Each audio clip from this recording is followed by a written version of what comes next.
2024년 새해 첫 주 신년주일을 여러분과 함께 드리게 되었음을 너무 감사하게 생각합니다.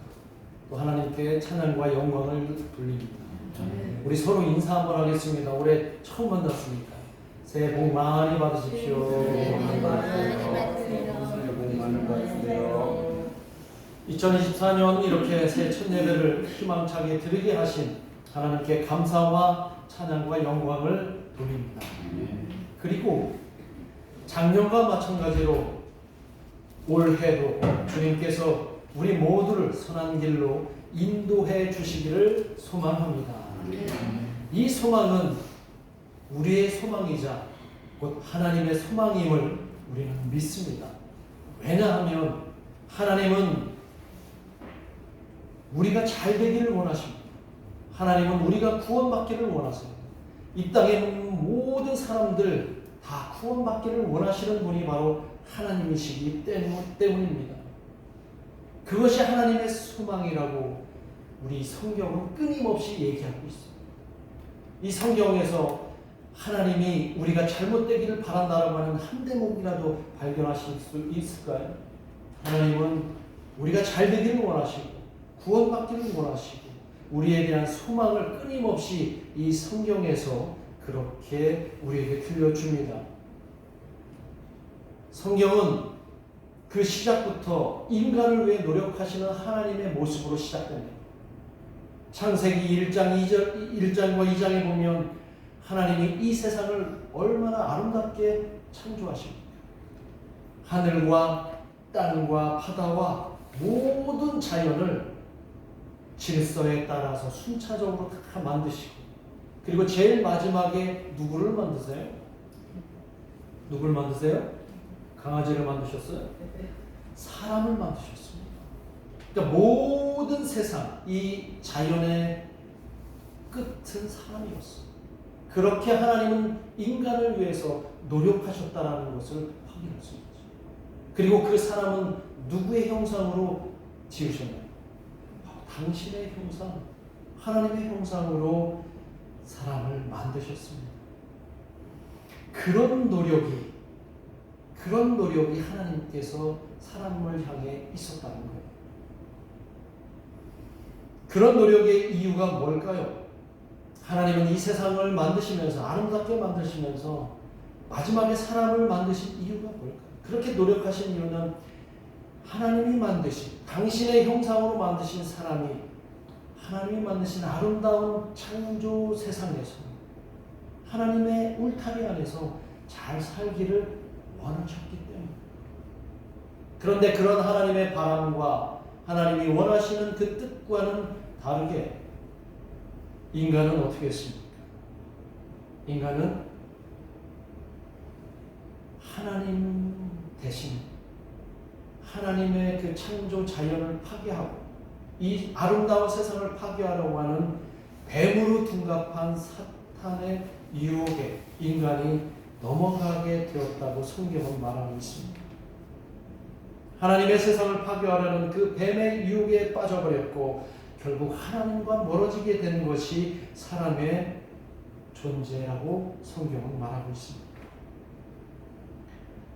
그 이후에 이 사탄이 조성하게 된 저 하나님의 창조 자연과 다른 세상에서 인간은 바로 그 세상을 하나님 사랑하듯이 사랑해서 하나님을 사랑하는 게 아니라 세상을 사랑했고 결국 하나님과 멀어지게 되었습니다. 사탄이 조장하는 욕심과 욕망으로 인해서 하나님이 아름답게 만드신 그 세상을 인간이 파괴하기 시작했습니다. 그리고 숱한 죄를 짓게 되었습니다. 그리고 결국 그 죄로 인해 사람은 사막에 이르게 되었던 것입니다. 그래서 야고보서 기자가 야고보서 1장 15절에서 이렇게 말했던 이유입니다. 한번 읽어보겠습니다. 같이 시작. 욕심이 잉태한즉 죄를 낳고 죄가 장성한즉 사망을 낳느니라. 야고보서 기자는 알고 있었습니다. 인간은 스스로 욕심에 갇혀서 죄를 지을 수밖에 없었던 존재라고, 그 죄로 인해서 인간은 스스로 죽게 될 운명에 처해 있다고 그 야고보서 기자는 알고 있었던 거예요. 아까도 말씀드렸지만 하나님은 사람을 처음 만드실 때 이런 결과를 의도하셨을까요? 하지 않으셨을까요? 하지 않으셨죠. 하나님은 이런 결과를 의도하지 않으셨습니다. 인간이 이렇게 망가지도록 만들지 않으셨다는 것이죠. 성경 어디에도 인간이 잘못되기를 원한다는 대목이 없다고 말씀을 드렸습니다. 이렇게 잘못된 길로 들어간 사람들이 성경은 끊임없이 말합니다. 하나님께서 그들이 다시 돌아오기를 기다리시다. 잘못된 길로 가는 인간들이 다시 하나님께로 돌아오기를 원하신다고 성경은 처음부터 끝까지 계속해서 하나님의 그 마음을 들려줍니다. 이런 하나님을 우리 예수님께서도 잘 표현한 비유가 있죠. 누가복음 15장에 보면 탕자의 비유 아시죠? 탕자의 아버지 재산을 절반이나 뚝 떼가지고 나는 내 나름대로 살겠다고 뛰쳐나갑니다. 아버지의 그 울타리를 벗어나서 세상이 보여주는 욕망과 탐욕과 욕심의 세상으로 뛰어들어가서 그 재산을 순식간에 탕진을 합니다. 쾌락에 빠져서 탕진하고 죄를 지으면서 탕진하고 결국 그가 거렁뱅이 신세가 되자 아버지가 떠올랐고 아버지에게로 돌아가고자 할 때 그 순간까지 아버지는 문 앞에서 집을 떠나간 그 탕자를 기다리고 계셨던 거죠. 그리고 그 거렁뱅이 신세가 돼서 아버지께 돌아온 그 아들을 아버지는 아무 말 없이 꼭 끌어안고 그 볼에 입맞춤을 하고 그를 사랑으로 품어주었던 그 비유가 바로 하나님의 모습이라는 거예요. 이게 바로 하나님의 모습입니다. 하나님의 이미지가 차갑거나 무서운 분이 아니라 우리가 죄 가운데 빠져나오기를 간절히 원하시는 분이라는 거예요. 우리가 어두운 죄 가운데에서 허우적대지 않고 속히 돌아오기를 원하십니다.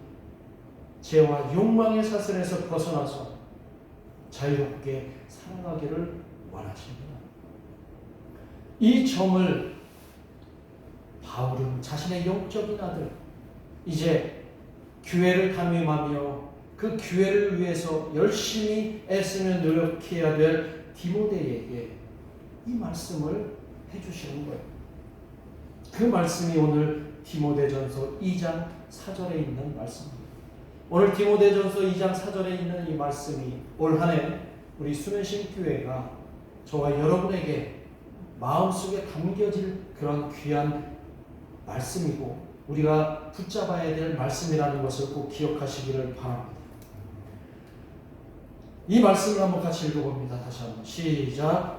하나님은 모든 사람이 구원을 받으며 진리를 아는 데에 이르기를 원하시느니라. 하나님은 모든 사람이 구원받기를 원하신다는 것을 우리가 알아야 된다는 거예요.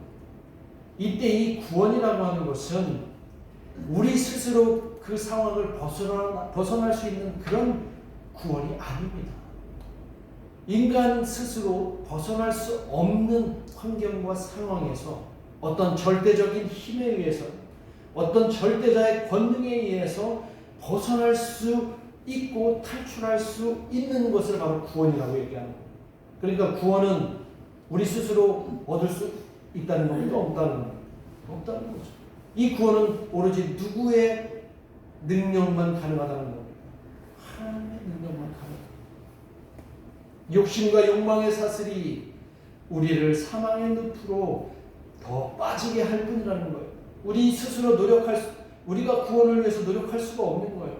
욕심과 욕망이라고 하는 것은 우리가 아무리 내려놓으려고 해도 그게 해결되지 않는 그런 속성이 있습니다. 한번 눈을 감고 작년 한 해를 한번 돌이켜 봅니다. 한번 눈을 감아보세요. 작년에 우리는 욕심과 욕망 때문에 얼마나 힘드셨습니까? 그 욕심 때문에, 안 해도 되는 욕심 때문에 수시로 혹시 죄의 늪에 빠져서 살지는 않았습니까? 한번 생각해 보세요.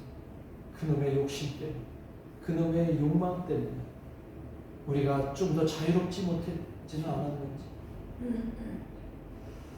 이제 눈을 뜨시고, 저도 그놈의 욕심과 욕망 때문에 참 힘들었습니다. 작년에. 목사는 더 힘든 것 같아요. 왜냐하면 목사는 욕심이 없는 척 해야 되죠. 또 욕망도 없는 척 해야 되죠. 근데 알고 보면 목사도 욕심이 많아요. 저도 욕심이 많고 욕망도 많았던 것을 부끄럽지만 고백합니다. 그렇게 사는 게 참 힘들죠. 아닌 척하는 게, 없는 척하는 게 너무 힘들죠. 그래서 사실 죄의 늪에 우리는 더 점점 빠져들 때가 많습니다. 그래서 힘든 것 같아요. 그런데 오늘 사도 바울은 디모데에게, 자신의 영적인 아들 사랑하는 디모데에게 그런 죄의 늪에서 빠져나올 수 있도록 도우시는 분이 있다고 우리에게 알려주십니다. 그 도우시는 분이 누구냐면 바로 하나님이 스스로 인간이 되셔서 이 땅에 참 사람으로 오셨던 예수님을 통해 우리가 그 죄의 늪에서 빠져나올 수 있다고 말씀을 하고 계십니다. 바울은 오늘 예수 그리스도가 우리를 죄의 늪에서 빠져나오게 하시려고 일부러 이 땅에 오셨다고 얘기합니다. 왜? 우리 스스로 빠져나올 수가 없습니다. 우리 스스로 못하니까. 그래서 하나님은 예수님을 통해서 우리의 죄값을 대신 치르게 하셨고, 우리의 구원을 위해서 중보자로 오셨다고 오늘 4절 이후에 5절과 6절에서 이렇게 말하고 있습니다. 자, 5절과 6절 말씀을 한번 같이 읽어보겠습니다. 시작. 하나님은 한 분이시고 또 하나님과 사람 사이에 중보자도 한 분이시니 곧 사람이신 그리스도 예수라.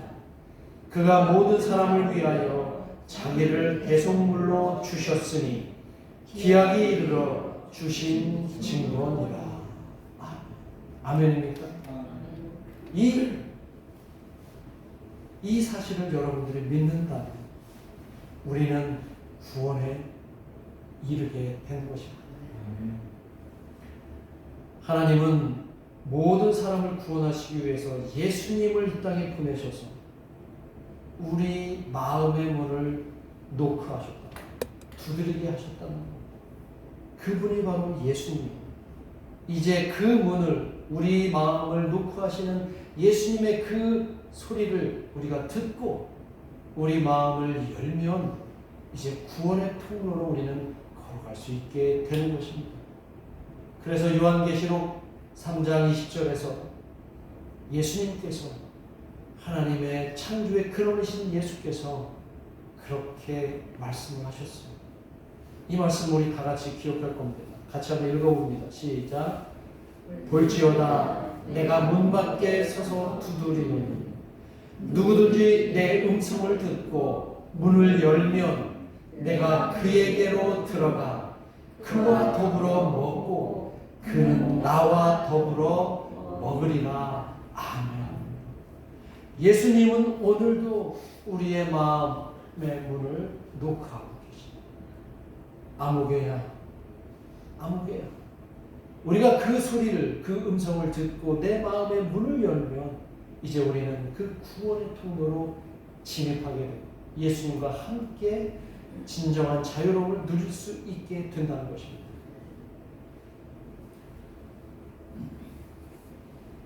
우리가 예수님이 우리 마음을 두드릴 때 우리의 마음을 열고 그분께 나아가면 우리의 잃어버렸던 하나님의 형상 또한 회복할 수 있게 되는 것입니다. 이렇게 사람들이 예수님이 두드리시는 그 문을 열고 예수님께 나아가는 사람들이 많아지면 많아질수록 이 세상은 하나님이 처음 만드셨던 그 하나님의 나라, 그 하나님의 나라가 예수님을 통해서 이 땅에 다시 시작되는 줄 믿습니다. 우리는 하나님의 나라를 소망하고 있지 않아요. 우리는 하나님 나라의 공동체예요. 그 나라를 소망하기 때문에 구원의 통로이신 예수님이 우리의 마음을 녹화하고 계시다면 우리는 그 소리에 민감하게 예민하게 반응해야 될 줄로 믿습니다. 예수님이 두드리실 때 내가 문을 연다는 의미는 어떤 의미입니까? 내가 문을 연다. 그 얘기는 내 마음을 열고 내 안에 있는 모든 세상적인 기초를 다 허물고 그 위에다가 예수님을 온전히 기초로 세우는 것이 내 마음의 문을 연다는 것입니다. 그러려면 예수님이 누구신지를 우리가 분명히 깨달아야 되는 것이죠. 예수님이 누구십니까? 나의 구원자 되시고 나를 위해서 이 땅에 오신 하나님의 아들 되심을 믿는 거예요. 그 믿는 것 자체, 그것이 오늘 진리를 아는 것입니다. 아시겠어요? 요한복음 8장 32절에 보면 예수님이 분명히 말씀하셨어요. 진리를 알지니 진리가 너희를 자유롭게 하리라. 아멘. 여기서 진리는 바로 예수님을 말씀하십니다. 그리고 그 진리를 너희가 알게 되는 것이 내 마음을 열고 예수님을 내 마음에 모시는 그 행위랍니다. 진리를 안다라고 얘기하는 이 단어의 헬라어는 에피그노시스라는 에피그노시스. 진리를 안다. 예수님을 안다라고 하는 것은 그냥 우리가 지식적으로 알고 있는 그런 의미의 지식의 의미가 아니라 온전한 알이에요. 온전한 알. 히브리어에는 하나님을 안다라고 할 때 그 안다라고 하는 것은 야다라고 하는 히브리어가 있는데 이것은 어떤 의미냐면 마치 부부가 한 몸이 되었을 때 그 서로를 아는 의미와 같은 의미예요. 야다라는 의미. 그러니까 완전히 전인격적으로 아는 거죠. 우리가 알고 있다라고 하는 이 진리를 안다는 의미는 대충 하는 게 아니라 완전히 예수님과 하나 되는 알을 얘기하는 거예요. 굉장히 어려운 말이지만 우리가 예수님을 우리 마음에 모시고 예수님이 나의 구원자라고 확신하는 그 순간 우리는 진리를 알게 되고 그때 내 마음과 내 의식은 이제 세상으로 향하는 게 아니라 누구로 향해야 되냐면 예수님을 향하고 하나님 나라 안에서 진정한 자유를 누리게 된다는 것입니다. 이렇게 진리를 아는 사람들은 예수님의 언어를 사용하고 예수님의 마음으로 다른 사람들을 대하게 될 수밖에 없습니다. 그때 비로소 우리는 구원의 기쁨을 누리게 되고 그리고 자유로운 존재가 되는 것입니다. 오늘 요한복음 8장 32절에서 말씀하셨듯이 진리를 알지니 진리가 너희를 자유케 하리라고 하는 이 말씀이 오늘 바울이 디모데에게 말해주었던 그 말씀과 같은 맥락의 이야기라고 하는 것입니다. 우리는 세속적인 욕심과 욕망으로부터 자유로워질 수 있게 될 수 있습니다. 욕심과 욕망에서 벗어날 때 우리는 진정한 자유를 느낄 수 있게 되거든요. 여러분 혹시 그런 경험하시죠? 내 안에 욕심이 줄어들면 조금 더 자유로워지죠. 근데 내 안에 욕심이 생기면 전혀 자유롭지 못합니다. 그것을 취해야 됩니다. 이제 말씀을 맺겠습니다. 새해에는 진리 되시는 예수님 저와 여러분 마음에 모시고 살아가는 2024년이 되기를 주님의 이름으로 축복합니다. 2024년은 이 세속의 욕심과 욕망에 갇혀 지내지 마시고 또한 죄의 늪에서 허덕이지 마시고 오직 진리이신 예수님만 붙잡으시기 바랍니다.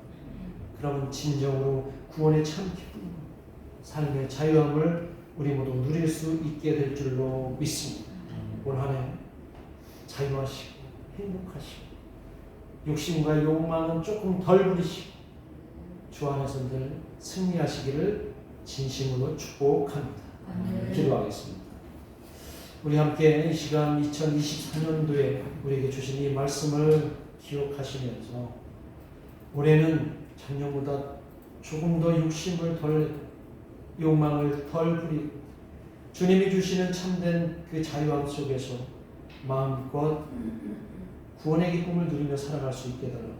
이 시간 함께 하시면서 기도하겠습니다. 하나님 아버지, 오늘 우리에게